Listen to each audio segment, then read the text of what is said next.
Mga ka-K5, arestado ang anay security guard sa ginpatigayon nga drug bypass operation sang Lemery Police Station sa Barangay Tugas, Lemery, Iloilo, pasado las 5:55 sang hapon, Lunes, Hulyo 27.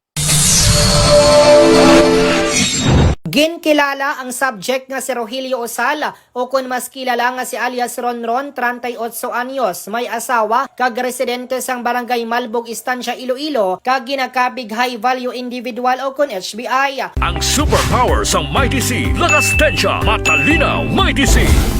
Sa exclusive interview sang K5 News FM Sara kay Police Captain John Robles, hepe sang Lemery Police Station, ginpahayag sini nga nabaklan sa usal sang isa ka sachet sang ginapatian illegal nga droga sa balor nga 2,200 pesos. Dugang pa sini nga nakuha sa operasyon ang 5 ka sachet sang ginapatian shabu nga nagabug-atanan sang 90 gramos nga may standard drug price nga 612,000 pesos. Nahibaluan nga nagdangat sa isa ka bulan ang monitoring sa subject sa diin nagakuha ini sang supply sang illegal nga droga sa banwa sang istansya kag isa sa mga ginadeliveran sini amo ang barangay Nagsulang, Lemery, Iloilo. Sa piyak kabahin aminado man ang subject nga sa amuman nga adlaw ang iya katapusan nga paggamit sang illegal nga droga kung sa diin siya nadakpan kag isa sa mga ginakuha niya sang source of income amo ang pagbaligya sang shabu sa mga grupo sini. Ginpahayag man sini nga madugay na ini naga-engage sang illegal nga droga sang ini nadulaan sang obra bilang security guard.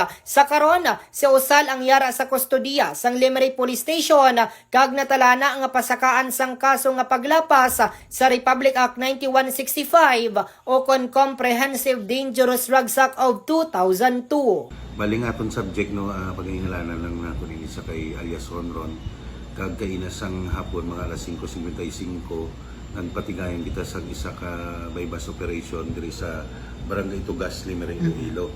Kung sa diin nabaklan ining suspitsado sa balor 2,200 pesos kag nakuhaan pag ini siya sa 5 ka plastic sachet no ginasuspitsuhan naton nga illegal drugs. So all in all no ang nakuha naton sa iya sa aton nga bypass operation is 90 grams so with the standard market drug price nga 612,000 pesos. Balita nagikan sa banwa sang Lemery ini si K5 Reggie Plazuela Limayo para sa kampiyon nga balita, serbisyo publiko kag kalingawan sa Quinto Distrito. K5 News FM. Mas kinis kag mas healthy na ang skin ko. Salamat sa DTX Beauty Soap.